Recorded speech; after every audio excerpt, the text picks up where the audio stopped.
Remember these? I call them last gasp VCRs because they were the cheapest and last VCRs ever made. These started appearing in the late 1990s and they lasted until the mid-2000s, at which time I remember seeing these being sold for as little as $19 brand new. I know kids these days are calling them VHS players, but as the label on it clearly says, it's a video cassette recorder, or VCR for short. This one is a symphonic, but that's almost meaningless because these were all made by Funai and sold under dozens of different brands and models. One of the first things I noticed about these VCRs when they first started appearing in the late 1990s is that you don't get a display showing the time and tape counter. You just get a series of LEDs. That obviously was done to cut costs, but it also may have been because one way you could tell someone was not very tech savvy back in the 80s and 90s was if their VCR's clock was flashing 12 o'clock because they couldn't figure out how to set it. So one way to solve that problem was to simply eliminate the clock display. Another feature noticeably lacking is stereo sound. There were stereo versions of these cheap Funai-made VCRs, but they were never as popular as the mono versions because the main reason people bought these VCRs is because they wanted the lowest cost possible. So they didn't bother spending a couple extra dollars to get stereo sound, especially if the TV they were connecting it to didn't have stereo sound either. Another thing you notice about these last gasp VCRs is their super cheap, flimsy, lightweight plastic cabinets which creak and flex when you push on them. And they always have these cutouts in the back corners because they wanted to make the cabinet as small as possible. So in the middle, the tape mechanism takes up more space than the circuitry on the sides, so they just made it indented on the sides. This one is a Symphonic model SL240A, and Symphonic was actually one of the brand names that Funai used, so they made this VCR, and this was their brand name for it. Of course, it was made in China, and obviously it only has one audio channel because it's a mono VCR, but I bet most people never even used the AV input and output jacks. They just connected it through RF, and then this switch here selects channel 3 or channel 4. But I did use the AV outputs to connect it to my TV, and I did not get the remote for this, but luckily pretty much all the functions can be accessed using the buttons on the front panel. So I'll turn on my TV and turn on the VCR. And first thing it asks us to select our language. Nope, I don't want Spanish. And here's the menu with various functions. The interesting one to me is Auto Satellite Link, as if anyone actually ever connected this to a satellite dish. I don't think so. And here's a cheap and sketchy looking tape to play on a cheap and sketchy looking VCR. Aloha Hawaii, the beautiful islands.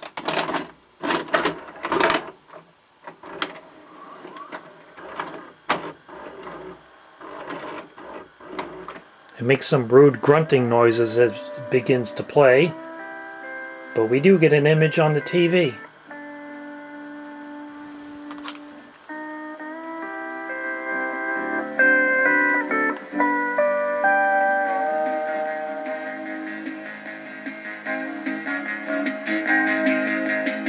The Hawaiians called it Oahu, the gathering place.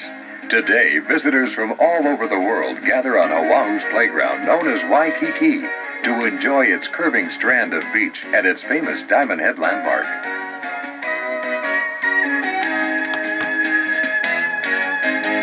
So it does appear to be working. Let me try fast forwarding. Yep. Oh, it keeps going even after you let go. Hawaii. And rewinding. What about pause? We do get pause. And if you press it, it does single frame advancement, which is something I didn't expect. But one thing you don't get on these VCRs is high-speed rewind.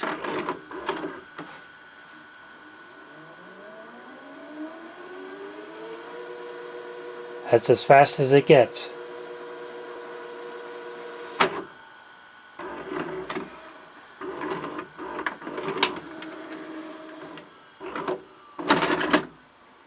So not bad for a first test. I played the tape successfully. Not the best image quality or sound quality, but it did work. It did have those features I demonstrated, so not too bad. Now I'll give you some direct capture samples of it playing various videotapes.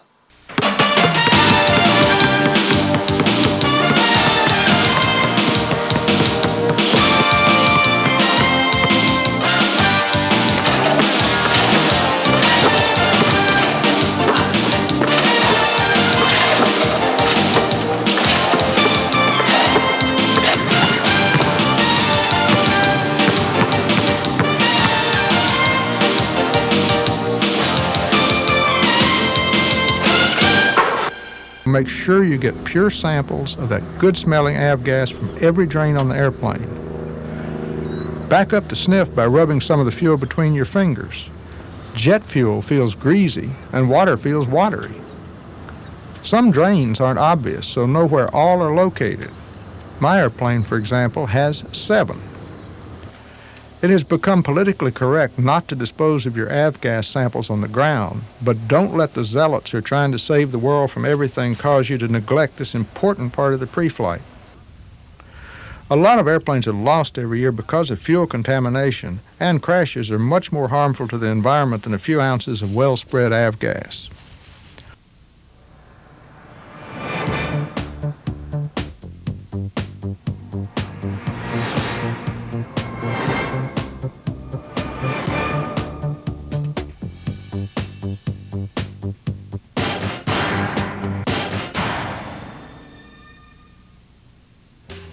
Hi, I'm Lauren Chase. Thank you for purchasing the Total Trolley.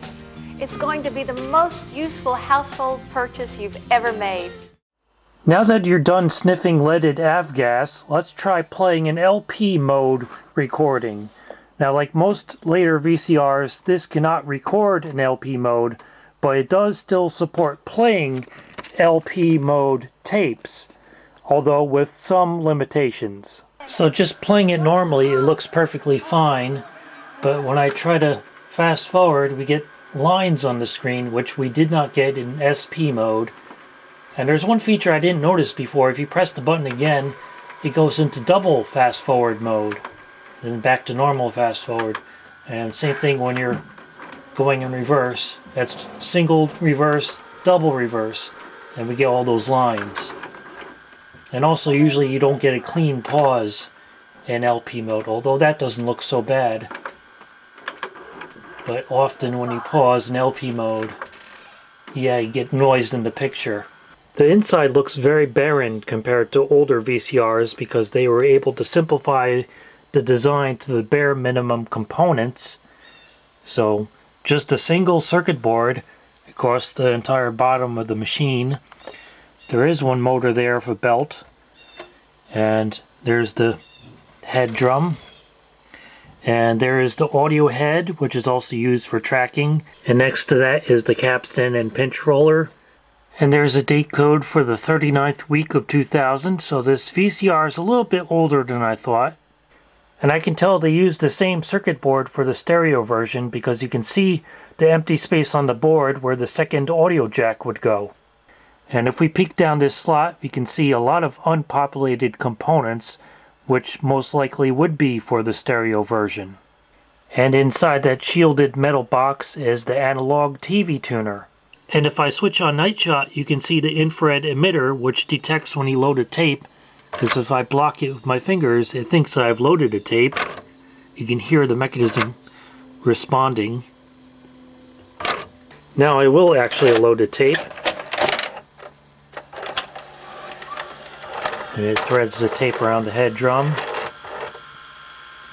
And if I press play, now it's playing.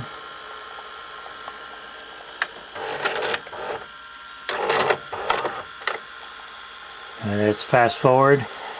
It keeps the tape laced around the head drum when you're fast forwarding or rewinding, which is not very good for either the tape or the head, because obviously the friction increases the amount of wear.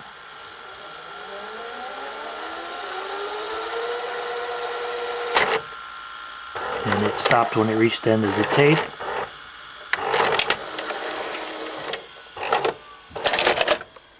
And there's the dreaded automatic head cleaning device.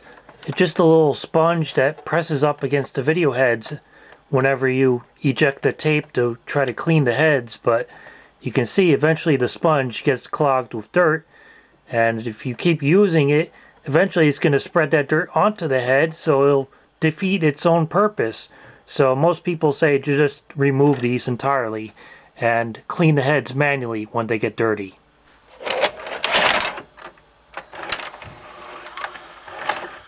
There you can see every time it loads or unloads a tape, it briefly touches the head cleaner against the head. And now I'm recording on VHS so you can see what the quality looks like. This is an SP speed recording. There you can see the tape is actually wavering a little bit as it goes past the guides. So this may not be the highest quality tape. Now I'm going to do something you shouldn't do while you're in the middle of recording, and that's switch speeds from SP to SLP, otherwise known as EP. So now you should notice the picture quality is worse, and especially the audio quality is worse, because this is a linear mono recording, so the slower the tape speed, the worse the audio quality is. Unlike hi-fi stereo VHS recordings, where the audio quality stays relatively the same at different tape speeds, although the slower speeds are more prone to dropouts. Now I'll switch back to SP, and hopefully now you should see the picture quality and audio quality has once again improved. And now I want to check how clean the pause is when recording, so I'll hit pause, press it again to resume the recording, and I'll see if there's any distortion in the picture at the join between the two recordings. And now I'll press stop. So that turned out about as good as I expected.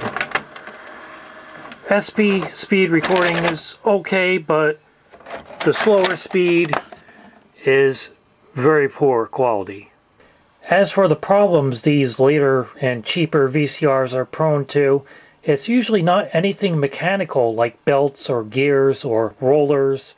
It's usually either clogged heads due to this automatic head cleaning device, which eventually ends up making it worse instead of better, and also dirty contacts on the mode switch, which is a large round switch underneath the mechanism down here, which has a lot of electrical contacts on it, and eventually those contacts get oxidized, and when that happens the VCR gets confused, and usually what it does to try to prevent any damage from happening is it just automatically shuts off.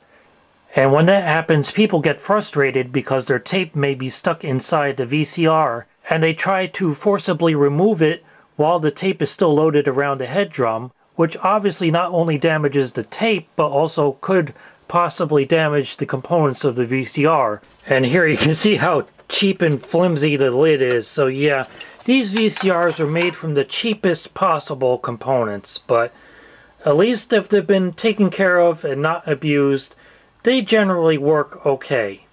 And there are the remnants of that automatic head cleaning device which I just pulled out. I initially thought I could just take out the sponge and turn it inside out to use the other side, but that didn't turn out so well, so I just took the whole thing out. There's just one thing left to do, and that is call this 1-800 number that's printed on this sticker on the VCR.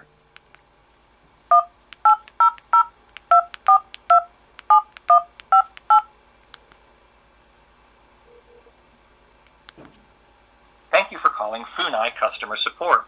Unfortunately, our offices are currently closed. Please call back during normal business hours from 9 a.m. to 9 p.m. Eastern Standard Time, Monday through Saturday, or from 9 a.m. to 6 p.m. on Sunday to speak to a representative. Okay, it still is a valid phone number for Funai, who made this VCR.